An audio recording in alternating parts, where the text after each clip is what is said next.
Ontem à noite, a contar para a Liga dos Campeões, Futebol Clube do Porto desloca-se à Inglaterra para defrontar a equipa milionária do Manchester City de Guardiola. Foi um teste para o Futebol Clube do Porto, ou seja, num enquadramento e num contexto muito difícil. Jogar contra o City de Guardiola não é fácil. Sérgio Conceição tentou inovar, surpreender com uma estrutura nova para este Futebol Clube do Porto, que acaba por perder por 3-1. Não se esqueçam, vejam a vossa inscrição neste canal Joga Simples. Em baixo tem o botãozinho vermelho de subscrever. Vejam se estão inscritos. Se não estiverem, subscrevam o canal Joga Simples para vídeos de opinião sobre futebol nacional e não só. Hoje vamos falar sobre o Porto Liga dos Campeões. Sigam-me também no Instagram, é a minha rede social onde eu estou mais ativo, mas também nunca se esqueçam do Twitter. Twitter é a minha rede social onde eu vou colocando as minhas opiniões quando eu estou a ver um jogo na televisão em direto, e é o Twitter que eu utilizo para colocar a opinião mais pessoal sobre o jogo. No canal Joga Simples no YouTube também estamos de parabéns, mesmo com uma ausência prolongada. Ontem chegamos aos 25k, 25 mil subscritores estão ligados ao canal Joga Simples, e é difícil falar sobre futebol no YouTube porque é uma plataforma que não dá o engajamento que se calhar o futebol merece ter em plataformas online. Vamos avançar para o jogo. Futebol Clube do Porto que perde frente ao City com uma estrutura nova, 3 centrais. Foi a aposta de Sérgio Conceição com Sarr, a estreia no Futebol Clube do Porto, juntamente com Pepe e Mbemba. Portanto, uma estreia do jovem francês Sarr, que está emprestado pelo Chelsea, linha de 3, e depois o Futebol Clube do Porto com Zaidu na esquerda e na direita Corona. Meio campo com 2 jogadores, Sérgio Oliveira e Uribe, e na frente ataque um trio ofensivo com Luís Dias mais à esquerda, Marega sozinho na frente, e na direita o menino Fábio Vieira. Por sua vez o City, e eu não vou falar muito sobre o City porque o que está aqui em questão é o Futebol Clube do Porto, mas podemos falar um pouco sobre o City de Guardiola, em que é uma equipa que vai alterando a sua estrutura dependendo da sua dinâmica e também da primeira fase de construção. Ou o City constrói com Ruben Dias e Eric Garcia, ou então tem essa dinâmica de construir com Kyle Walker, Eric Garcia e Ruben Dias, e faz ali uma linha de 3. Rodri é o médio mais posicional por parte do Manchester City, é o médio que faz e dá o equilíbrio defensivo à equipa inglesa, e depois à frente Gundogan e Bernardo Silva, muito móveis os dois jogadores, principalmente Bernardo Silva no corredor mais à direita, onde o City na frente de ataque está com Mahrez na direita, na esquerda Sterling e na frente Sergi Agüero. Portanto, o City tem uma dinâmica muito interessante através da mobilidade, do ataque ao espaço e também da permuta de posicionamento.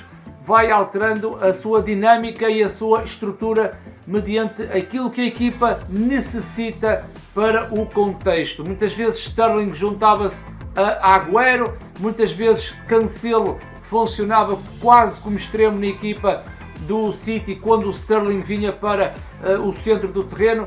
Muitas situações e as trocas posicionais, outra estrutura em que Bernardo Silva ocupava o corredor mais à direita e puxava Mahrez para o meio, e o City com 4 jogadores com caudal ofensivo no processo de ataque, com Bernardo à direita, Mahrez junto com Agüero e Sterling do lado esquerdo, e era essa a forma que o City foi tentando baralhar a equipa do Futebol Clube do Porto, que na minha opinião, na primeira parte, uma estratégia muito bem montada por parte de Sérgio Conceição. Ou seja, o Futebol Clube do Porto com uma linha de 3, mas que a defender num processo sem bola juntava uma linha de 5, porque Zaidu e Corona juntava-se ao trio defensivo do Futebol Clube do Porto fazendo a linha de 5, e depois o que é que acontecia? Fábio Vieira e Luís Dias também desciam e formavam aquele quarteto da linha intermédia com Sérgio Oliveira, Uribe, Fábio Vieira e depois Luís Dias, Marega sozinho na frente. E este foi o Porto sem bola num 5-4-1. Porto com bola foi um Porto contido, ou seja, uma estratégia contida e depois à espreita do contra-ataque. Sérgio Oliveira e Uribe muito bem posicionados, em que Uribe tinha mais liberdade no processo ofensivo do Futebol Clube do Porto, mas o Porto fez um misto entre comportamentos do lado esquerdo e do lado direito. Do lado esquerdo, Luís Dias sempre aberto, à procura da tal profundidade e verticalidade, e também, ao exemplo disso, o golo do Porto foi com aquela diagonal de fora para dentro, diagonal que Luís Dias faz e muito bem, mas do outro lado os comportamentos eram diferentes, ou seja, dar mais capacidade à experiência de Corona a subir pelo corredor, enquanto Fábio Vieira jogava no corredor mais central, ou seja, dar mais uma linha de passe, não ter superioridade numérica, mas igualar a questão numérica, porque o City com 3 no meio campo, Gundogan, Bernardo Silva e Rodri, obrigava o Futebol Clube do Porto a colocar Fábio Vieira mais dentro para acompanhar depois Uribe e Sérgio Oliveira. Portanto, o Fábio jogava mais dentro, o Porto tinha mais jogo interior no lado direito, com as subidas também de Corona e Fábio Vieira mais dentro. Do lado esquerdo, mais difícil as subidas de Zaidu, apesar que na primeira parte Zaidu foi subindo QB, não tinha esse comportamento porque obrigava quase a Luís Dias a estar aberto no corredor mais à esquerda. E o Porto, fazendo o equilíbrio depois na transição defensiva, obrigava quase Fábio Vieira a estar fechado muito dentro, ao contrário do corredor do lado esquerdo. Porto à procura do puro contra-ataque, em outras situações em ataque rápido, mas também viu o Porto numa situação de ataque posicional com Zaidu e Corona bem abertos e os extremos Fábio Vieira e Luís Dias bem dentro. De referir a mancha negra foi certamente a arbitragem, uma arbitragem medíocre, não está ao nível do maior e mais importante torneio, campeonato da Europa, ou seja, a competição da Europa mais importante para os clubes, Liga dos Campeões. A arbitragem esteve muito mal, uma arbitragem desnivelada, sorrateira, em pequenos pormenores. O árbitro foi picando aqui e ali e foi certamente prejudicar a equipa do Futebol Clube do Porto, até porque o primeiro gol do City, através da grande penalidade, há uma falta de Gundogan sobre Marchesin. O árbitro não utilizou a tecnologia VAR, comunicou com o árbitro que está no VAR e a decisão foi a favor do Manchester City, em que o árbitro principal nem foi ao ecrã a ver a situação.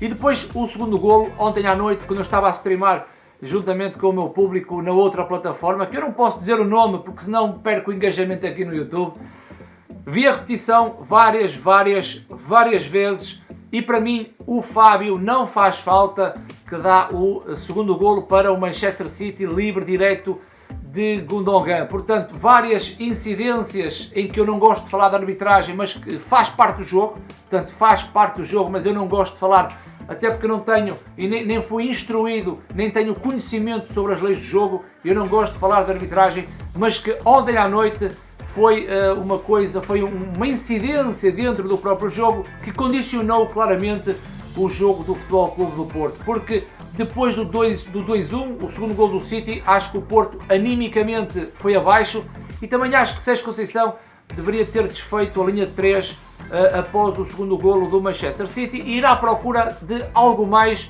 do que a contenção e a procura do contra-ataque. O Porto perde num terreno extremamente difícil em que os ingleses acabam por vencer por 3-1. Não vale a pena chorar sobre o leite derramado, só que do Porto tem que pensar no próximo jogo, já com Olympiacos em casa, e no Dragão, sim, construir a sua fortaleza nesta Liga dos Campeões, vencer a partida e pensar jogo após jogo. Hoje vamos ter Liga Europa, Benfica e Braga vão estar em campo, Benfica às 6 da tarde, Braga às 8 da noite. Não se esqueçam que mais logo estamos naquela plataforma para analisarmos o Benfica e o Braga, e amanhã no YouTube vamos ter vídeo a falar sobre as duas equipas. Não se esqueçam do engajamento, likezinho é muito importante nesta plataforma, e não se esqueçam de verificar a vossa inscrição aqui no canal Joga Simples. Até amanhã!